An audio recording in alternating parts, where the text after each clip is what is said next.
my talk, to treat PCOS, actually you have to treat the patient as a whole, isn't it? Yesterday, Prof. Azura spoke about PCOS, and as you know, polycystic ovarian syndrome has many definitions. It depends which country you go to, country mana you berkiblat. We have the Rotterdam classification, which says 2 out of 3. We have the Androgen Excessive Society 2009 definition, which is 3 out of 3. Yeah? I didn't realize there was actually a society for excessive androgen. Imagine that. And we have the old ASHRAE definition. So the definition of PCOS is still controversial. However, polycystic ovarian syndrome is a very common condition where it affects 8 to 13% of women in their reproductive life, and 70% of the women do not know they have PCOS. They can tangkap 100 orang from this. 70 of you wouldn't know that you actually have PCOS, but actually probably you know lah kan, because you are doctors. Presentation differs because it varies from ethnicity and depends on whether they are considered high risk patient. It is diverse. The disease is diverse. We always say polycystic syndrome consists of diseases. And now we found out that diseases of PCOS is not only confined to irregular periods and ovulation, inability to get pregnant, obesity, but it also involves nowadays psychological sequelae. So maybe in the future you probably add psychological sequelae as one of the manifestation of PCOS. Yesterday Prof. Azura was mentioning, my question was when I asked her, what about anxiety and depression, because we find that a lot in PCOS patient. The answer was maybe in our locality tak berapa banyak, pasal tak terselah kan. But that's what also said about autism 20 years ago. So now maybe when there's more awareness, maybe you probably need to have that MDT, that multidisciplinary treatment. We have to include not only endocrinologists, ONG, gynecologists, dietitian, and nutritionist, physiotherapists in the clinic to see one PCOS patient. Kita kena bawa sekali psychiatrist. So diagnosis and treatment remains controversial. My talk is more towards infertility and PCOS, and I take most of my data from this most recent guideline 2018 on management and assessment of polycystic ovarian syndrome. This guideline is from 4 different continents: Europe, America, and Australia, and they came up with a consensus. Now, definition of PCOS still controversial. In adult, they say you still have need at least 3 criteria. 1, irregular cycles or amenorrhea. 2, hyperandrogenism, be it biochemical or clinical. And number 3, the appearance of polycystic ovarian morphology in ultrasound. Now in children, like said yesterday, it's difficult to do a transvaginal scan. In single patient, also sometimes they are reluctant to do a transvaginal scan. So that's why we still apply the Rotterdam classification. 2 out of 3 boleh dikatakan PCOS lah. This was mentioned also yesterday. Irregular menses, how is it defined? It's defined as if you are in children, this is what Prof. Azura also mentioned. Yeah. Tetapi kalau most our adult patient, yeah, kalau dia punya period less than 21 or more than 35, we could say that they have irregular periods. Yeah. When you take history, usually you say your period regular ke tidak? Tidak. What do you mean by tidak? Sometimes 27 days, sometimes 28 days. So it causes a lot of confusion to you actually when you want to take history. So now we know it's between less than 21 or more than 35, yeah? Or less than 8 cycles per year. And you know that you need at least 4 cycles per year to protect your endometrium from cancer of the endometrium.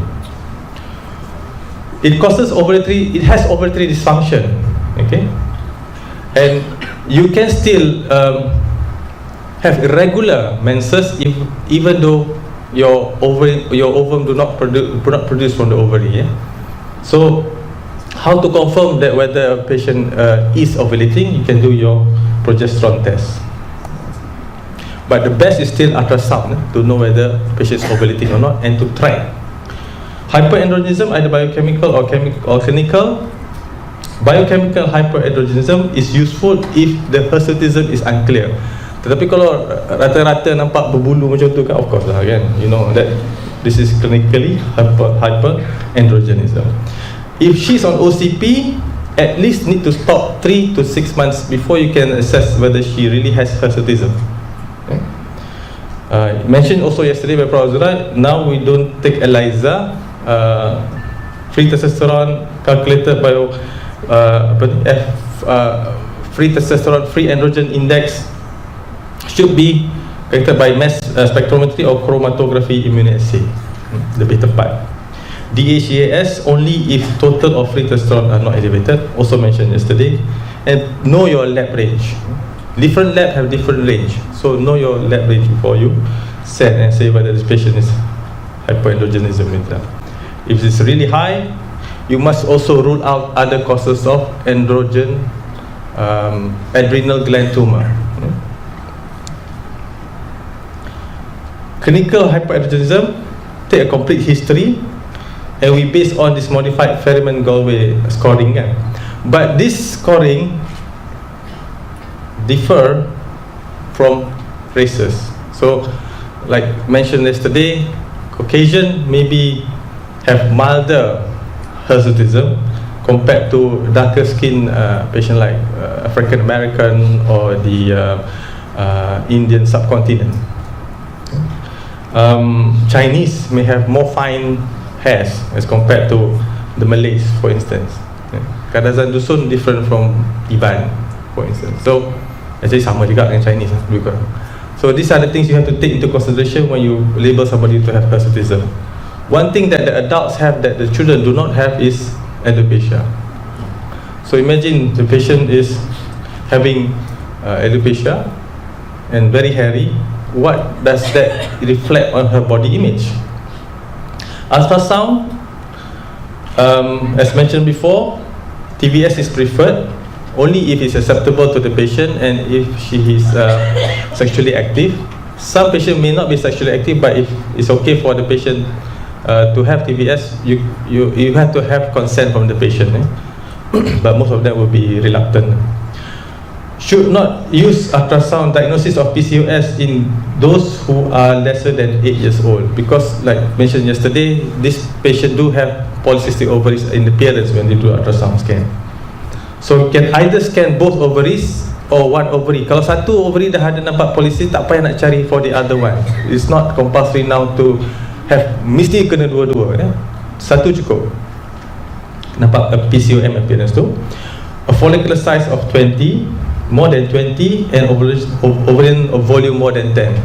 So what have they changed now is they have make it more strict to label somebody polycystic ovarian by scan. Last time it used to be 10, more than 10 and more of follicles. Now they have increased it to 20 or more. I used to remember, easy to remember last time, 10 kan, sekali volume pun 10. But now it's 20, volume 10, and must make sure there is no corpus luteal cyst or any other cyst or dominant cyst. That's why the best time to scan is if she's menstruating during menses. And make sure that you know your probe. Using the older probe sometimes it's not very sensitive. That's why last time they used to allow 10, volume 10. Patient with irregular menstrual cycle and hyperandrogenism and ovarian ultrasound now is not necessary. However, ultrasound will identify and complete your PCOS phenotype. So, this new guideline says that dia lebih kurang mengatakan bahawa that 2 out of 3, which does not include ultrasound, is sufficient enough for you to diagnose PCOS in the patient. However, for completeness sake, if you can do a transvaginal scan, please continue to do that so that we can say that complete phenotypically this patient is PCOS. If you cannot do a transvaginal scan, transabdominal scan also can help, but it's less sensitive. It's less sensitive, especially in patients who are obese. When you report on a scan, please make sure that you also have the LMP of the patient written down, what kind of bandwidth you're using for the TVS, how is it transabdominal or transvaginal, how many follicles you have, and the follicles to be significant must be between 2 to 9 millimeters. If you have a 3D scan, much better, you can see a 3-dimensional view.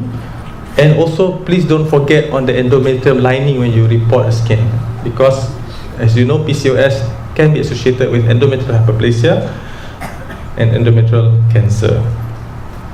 Other ovarian uterine pathology have to be ruled out as well when you do a scan. Alang-alang buat scan tu, make it complete. When it comes to infertility, before I go into treatment of patient with PCOS, when it comes to infertility, we must consider that this patient should be treated as a whole. Patients with infertility have difficulty to conceive.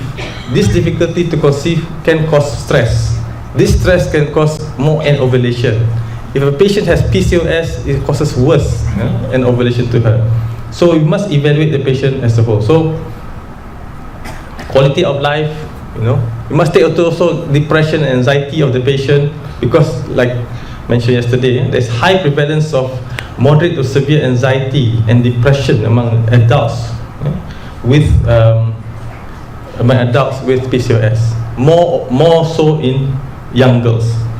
So the guideline advise us now to routinely screen for and ask the patient about depression and anxiety. Okay.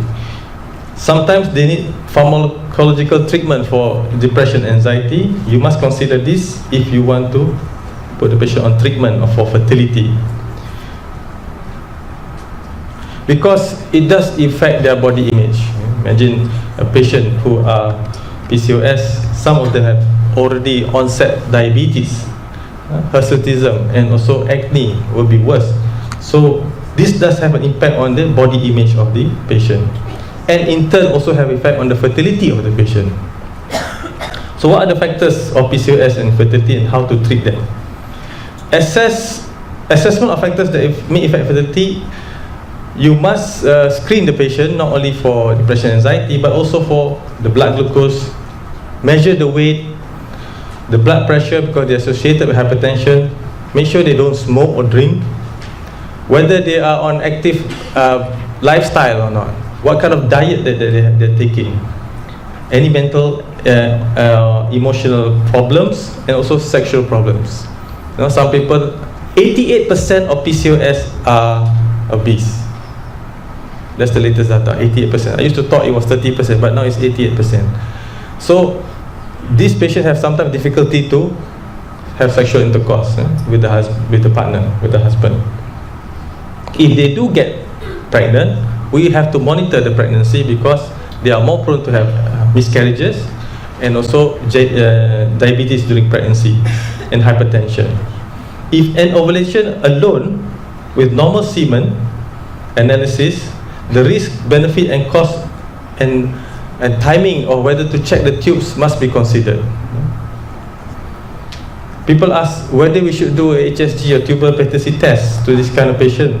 If it's purely due to the ovulation and ovulation, maybe we can do without tubal patency test. What are the medication that can be given to patient for PCOS to stimulate ovulation?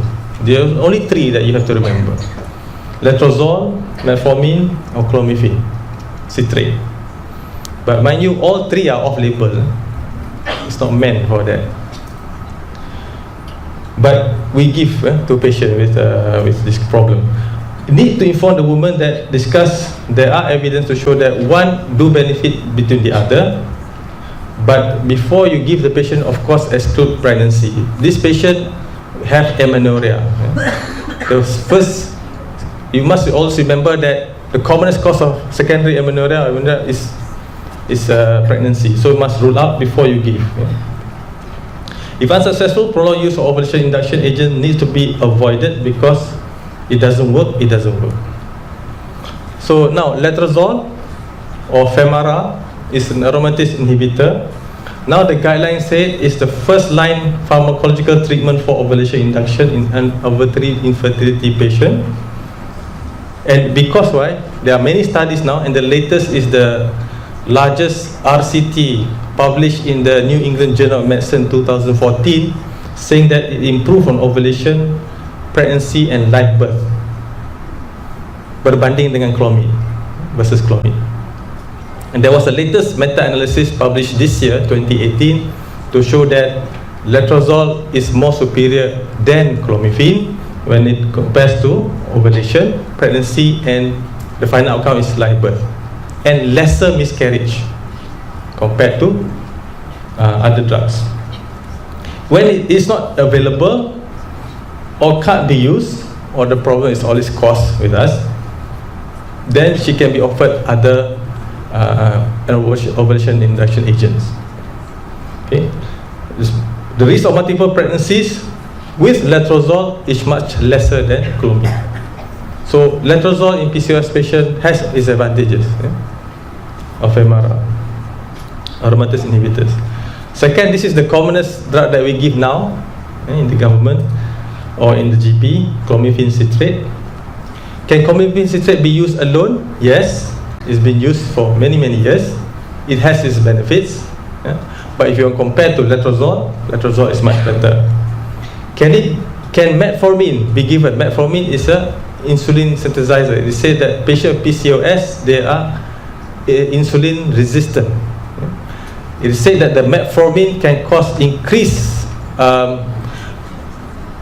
in insulin, leading to decrease in hyperandrogenism and also increase in HSBG protein. So it reduces the androgen in the women. Whether that will help ovulation, well, when it compares clomid with metformin, clomid is more superior, especially if the patient is obese. So if you were to have dia punya the best tu letrozole, clomid, metformin. Clomid alone, metformin alone. What about clomid plus metformin? Since you know it may help, since you say that metformin also does help a bit in PCOS, when it comes to ovulation, adding metformin is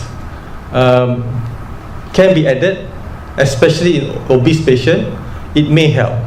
There are many data to show that it may help in improving the ovulation and also the live birth. So you can add clomid plus metformin, especially in obese patient, because obese patient, they have insulin resistance, most of them. Okay, so again, letrozole, clomid with metformin, but not metformin alone. And you must explain to the patient the risk of multiple pregnancy. That is why in some places clomiphene, letrozole must be given by a center which can monitor the patient's ovulation, because we do not want multiple pregnancies.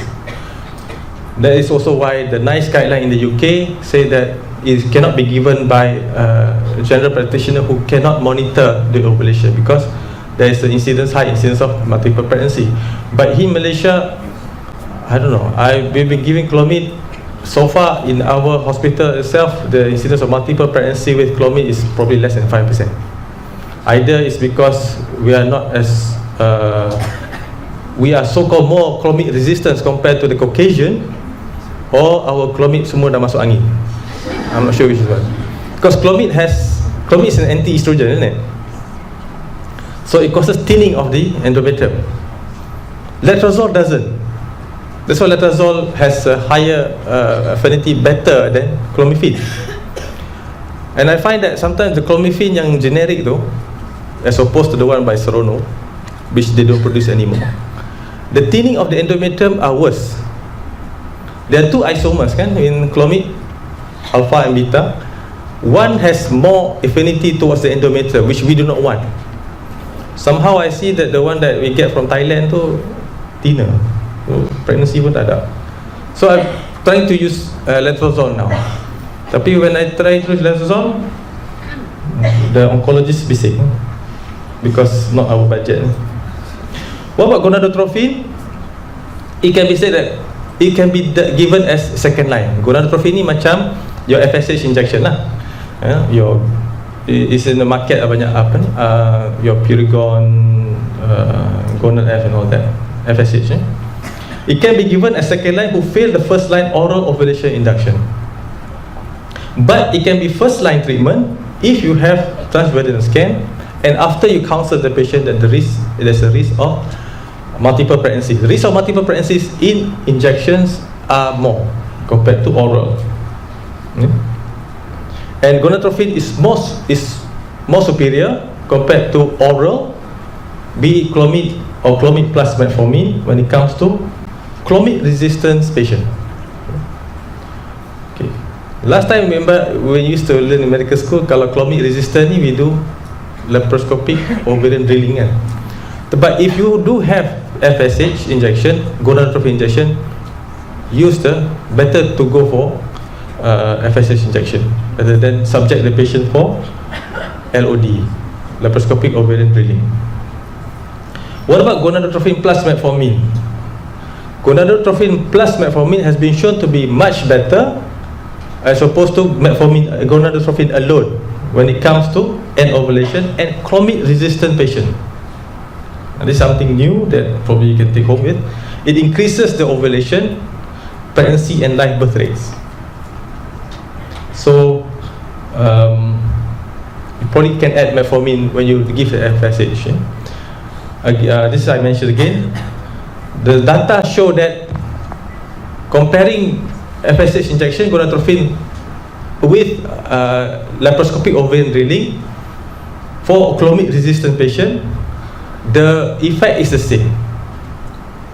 So that's why you have to weigh the risk and benefit, especially kalau the patient tu very obese kan. You nak buat laparoscopic ovarian drilling, you nak bagi GA and all that is a nightmare for the anesthetist, for instance. So if you have a choice, it's not any more better than giving FSH, so why not give FSH? The problem is FSH is a bit expensive and not all hospitals have it. That's why you must consider cost, availability when you want to give gonadotropin. The expertise, I mean not all centers know how to use the injection, even though it's very easy. We always tell the patient macam jarum insulin tu saja, you know, but they sometimes need to be taught how good is your ultrasound and whether you have the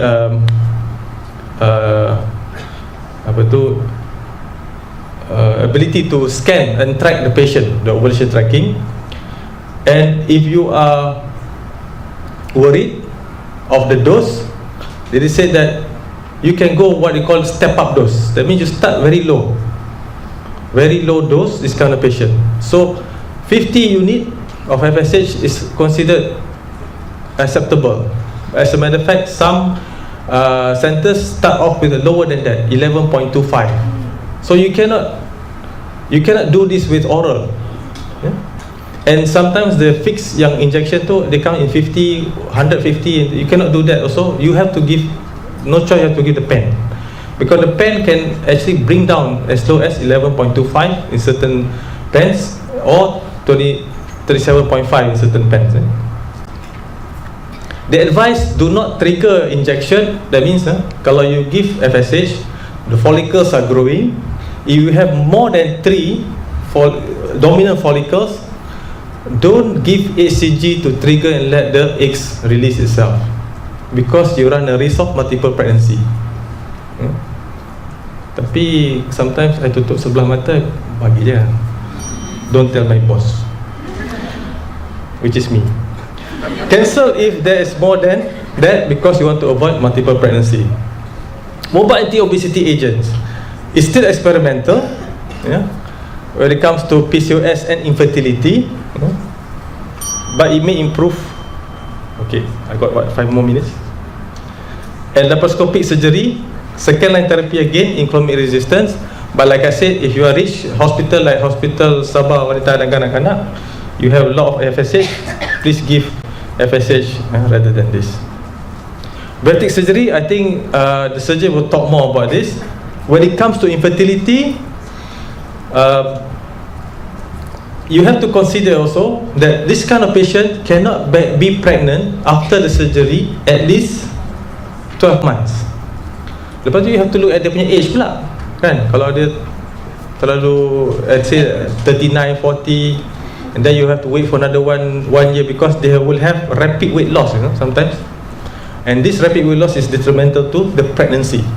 Tapi kalau pregnancy terjadi juga, you must consider and monitor this patient, because they may have nutrition deficiencies, because they have a very strict diet, kan, after that.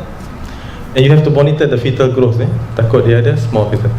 What about IVF and PCOS? This guideline says is third line therapy if the first and second line koyak. That means you have given your letrozole, your oral, tak jalan. You have tried the second line, tak jalan, then this is considered the first line, provided there is purely an ovulation problem. Lain lah kalau dia ada tubal blockage and all that, endometriosis, and then it can be a first line. They advise to transfer back only one embryo rather than two. Yeah, Dr. Muriza, and Dr. Hatta as well, because I also put back two. They advise to put one embryo because they don't want multiple pregnancies. Counsel the patient about the risk of ovarian hyperstimulation syndrome, because they tend to get a lot. Our record now, I think PCOS patient ovum pickup is 44 eggs, taken by one of my colleague, Dr. Dayang up there, 44 biji. Nasib baik dia bukan Chinese, kalau tak bagus nombor 44 ni. There is insufficient evidence to recommend that any specific FSH is better than the other when it comes to PCOS. Be it whatever regulate, whatever FSH in the market is equally as good. Okay. Alright. So, and also people ask, this is to the fertility specialist, whether you should add a bit of component of LH in your injection with patient of PCOS, because they say that it helps in PCOS patient. You can consider, but should not make it routine. There are in the market like Doveris or the high purified HMG like Menopure, which has a little bit of LH component. Some studies show it's help on the PCOS, but it doesn't help when it comes to pregnancy. We want, at the end of the day, we want pregnancy. This is something that I got from the newspaper recently, and this is written by a patient who has PCOS, and we can see that she's struggling also with her condition. She has hirsutism, she has acne, she doesn't want to go out from the house, she has a lot of mental issues. So when it comes to PCOS treatment now, I advocate holistic approach. It should be treated multidiscipline. That means kena ada duduk sekali dengan patient tu, all the endocrinologists, of the gynecologists, nutritionists, physiotherapists, because we can just say, okay, you have to reduce your weight, and it said that if you reduce your weight by 10%, like what mentioned Dr. Musa mentioned yesterday, kan, kata dia 90 kilo, kalau dia reduce by 9 kilo, which is 10%, ovulation can come back. There are many studies to show that it happens, but it's not easy just say, okay, ni reduce weight lah, lepas tu dia keluar, dia stress, dia makan balik. When I was in they mentioned that I was in Liverpool, kan, this year they have this program called the Big Girls program, the hospital itself, and I think you have also here, where you have your patient registered and the doctor sendiri yang jadi Zumba instructor, and the nurses as well, and then they make sure that they follow their regime. Kalau tanya je, oh, I'm now with the gym. All those fat ladies all with the gym. I don't know which part yang dia, tapi they manage to lose their weight, baru they referred back to us for IVF. Must have a support group also. Thank you very much.